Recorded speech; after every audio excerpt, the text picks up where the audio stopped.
Uy, el terror. El pueblo era el terror. Aquí por todos lados. Hace mucha pena, mucha pena. Pero te digo, como en mi casa nunca se habló de eso, ni de nada de eso. Nunca. Muchas cosas malas. Con 5 años recuerda uno de muchas cosas. Sí. Y mi madre escucha los chillillos, por el pechito arriba, pues ya dice mi madre, ya la mataron. Que dice que lo traían, lo mataba y ya está, y lo enterraba y ya está. Yo sí nos entregan el cuerpo de, claro, lo meto con mi madre, donde sea. Porque esa pena tiene una, de chiquita sin padre, toda la vida. Hombre, claro, eso no se olvida nunca. Yo no fui nunca al cementerio porque yo no sabía dónde estaba enterrado. Y había una saja muy grande ahí, que todo el que venía decía la saja de los 80. Quien considere que esto no se debería hacer o que le duele que se haga esto o piense que estaba bien como estaba, allá él con su conciencia.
Teba es un pueblo andaluz, con sus características, con su gente. Es un pueblo abierto a la gente, un pueblo que se porta bien con la gente que viene, quizás por el enorme pasado que ha tenido.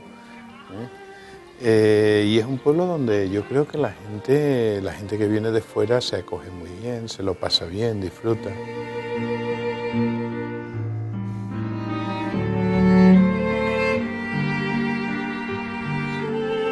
Teba, a principios del siglo XX, pues era un pueblo en el cual obviamente mayoritariamente era jornaleros del campo, vive en unas condiciones prácticamente como todos los pueblos de Andalucía, y sí lo que tenía una importante población que se dedicaba mucho era el tema de las canteras.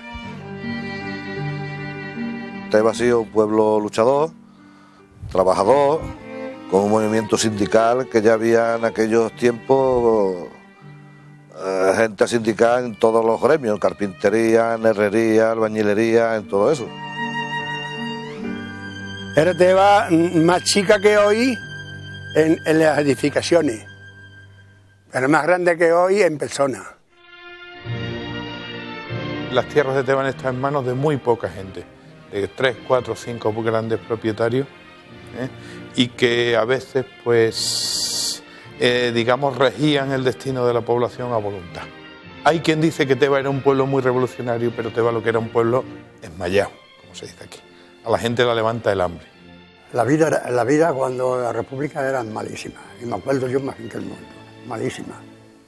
Teba era un pueblo de agricultores. Allí lo que ocurría era que los latifundios existían como en todos los pueblos de Andalucía, ¿no?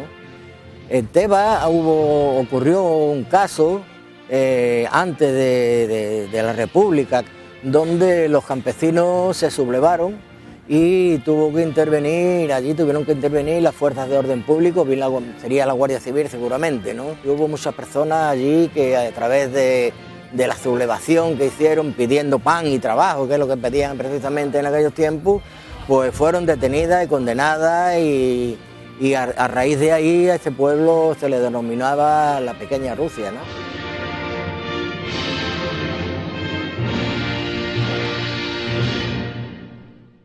Después de las elecciones del 31 y de la victoria del Frente Popular, cuando estalla la guerra, Teba es tomado muy pronto. Teba se toma en septiembre del 36, Teba se toma, la mayor parte de la gente huye, todo el que puede huye, la mayoría hacia la zona de Málaga, a la zona de la Sarquía, y se mantiene fuera.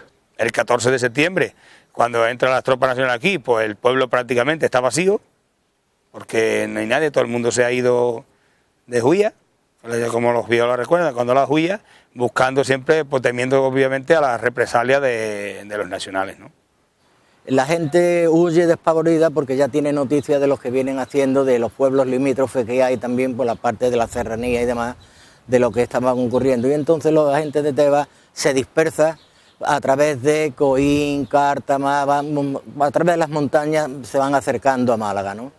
Yo me acuerdo cuando nos fuimos, eso sí me acuerdo yo, que vivía yo en la casa esta de más para abajo, y mi abuela la pobre leyendo calcetinitos para echarlo, y ya cogió mi padre, y cogimos nos fuimos a Málaga, por el arroyo de las Cañas abajo, me acuerdo yo que pegaban unos cañonazos, y allí debajo en Cañaveral metido, y como un hombre estaba comiendo, y me pinchaba mi patata así, y me las metía en la boca, y ya tiramos para adelante y nos dejamos a mi abuela. Mi abuela tenía ya la pobre 70, 80 años, tenía más, y le dio un ataque de disipela, y nos las dejamos debajo de una higuera chumba. Mi padre también fue a la judía con nosotros. Mi padre dice que me llevaba a mí aquí, Espatarrá. Y mis hermanos en un mulo de mi abuelo. En un mulo subido, eran chiquitos. Y yo, mi padre aquí, Espatarrá. Mi padre no se fue del pueblo. Mi padre, cuando hubo la huida que hubo de aquí, que mucha gente se fue, él se quedó aquí, él dice que no tenía por qué irse. Tenía mi abuela, porque mi padre era el hijo mayor, mi abuela con un montón de hijos e hijas, y él dijo que no dejaba a su madre y a mi madre, a su esposa, embarazada de mí, cuando él no tenía que temer nada, no había hecho nada, ¿no? Previamente la aviación ya había bombardeado Málaga con octavillas, diciendo que todo aquel que no tuviera las manos manchadas de sangre, que no tuvieran problemas, que podían volver a sus pueblos, que la vida ya estaba normalizada y demás. Y muchos pues le hacen caso hoy. Y cuando vuelven allí a su pueblo, pues son detenidos por la Guardia Civil, detenidos allí en el cuartelillo, como vulgarmente se le decía. Los que decidieron volvieron a Teba, con Málaga sobre el 7, pues sobre el 7, pues el 8, el 9 o el 10, sobre el 8 y el 10, pues iban llegando ya al pueblo de febrero, estamos hablando, y cogieron y en el pueblo, estaba en las entradas principales del pueblo, pues los estaban esperando la Guardia Civil, el ejército y los falangistas del pueblo, que eran los que tenían, obviamente, los que tenían el poder, los que habían recogido el poder después de haber seguido a los republicanos. Y venían llorando y venían, unos con los colchones a las espaldas, otros venían con los niños a cuestas, un niño puesto en memé, y el otro, de eso se acuerda uno más bien, no me se olvida, y otros en brazos, las madres, las mujeres detrás de ellos, pasando las fatigas muy malas, muy malas. No sé si fue 2 o 3 meses, yo de eso ya no me acuerdo bien. Y nos venimos de allí a Teba ya, y ya mi madre, ya cogieron a mi padre y a los pocos tiempos de estar aquí lo mataron. Y ya mi madre se tuvo que venir aquí con mi abuelo a que nos mantuviera, y porque como mi madre no tenía bienes ninguno. Me echó a cuesta, me echó su chaqueta por aquí, eso yo me acuerdo perfectamente, hasta que llegamos a la casa y ya no lo vi más. Llegaron, lo cogieron y ya no lo vi más. A partir de ahí ya no lo vi más. Entonces ese es el último recuerdo que tengo de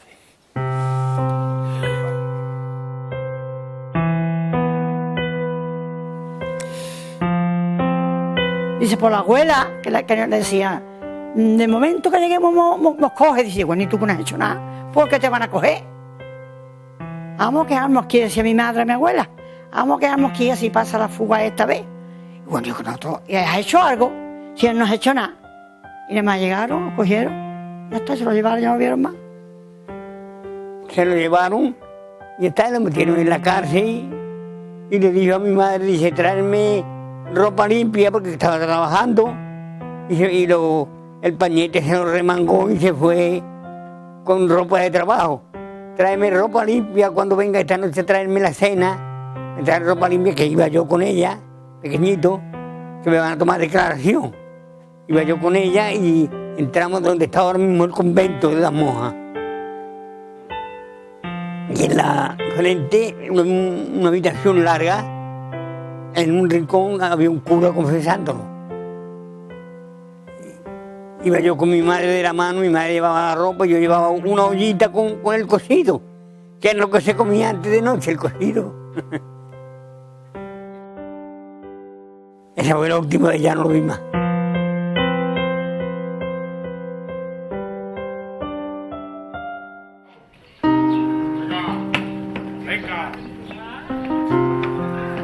Venga, no me empuje. ¡Viva el comunismo!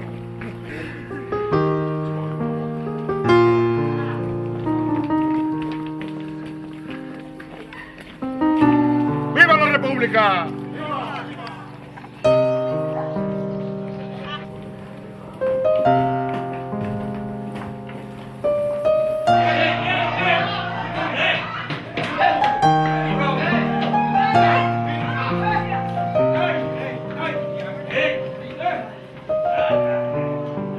Mayoritariamente acá los hombres eran detenidos, eran llevados a unas casas que habían dispuesto en el pueblo como cárceles, unas casas particulares, y allí eran esperados prácticamente todo el que fuera un poco mayor iba para adentro.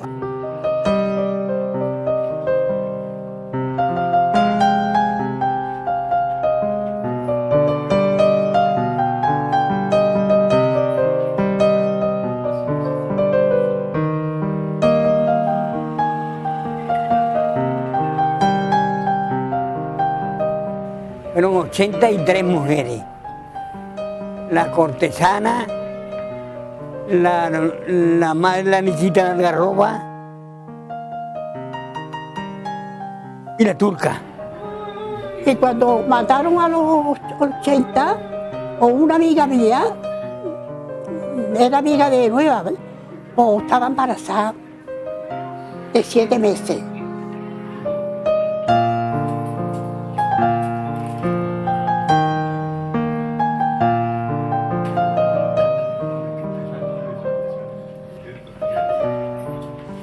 Obviamente, ahí los tuvieron sobre unos 14 o 15 días. El día 23 de febrero, aquella misma noche, pues decidieron las personas que tuvieran que hacerlo, de ir bajándola aquí al cementerio municipal y ejecutarlo. Una palabra. ¡Dejadme! No he matado a nadie.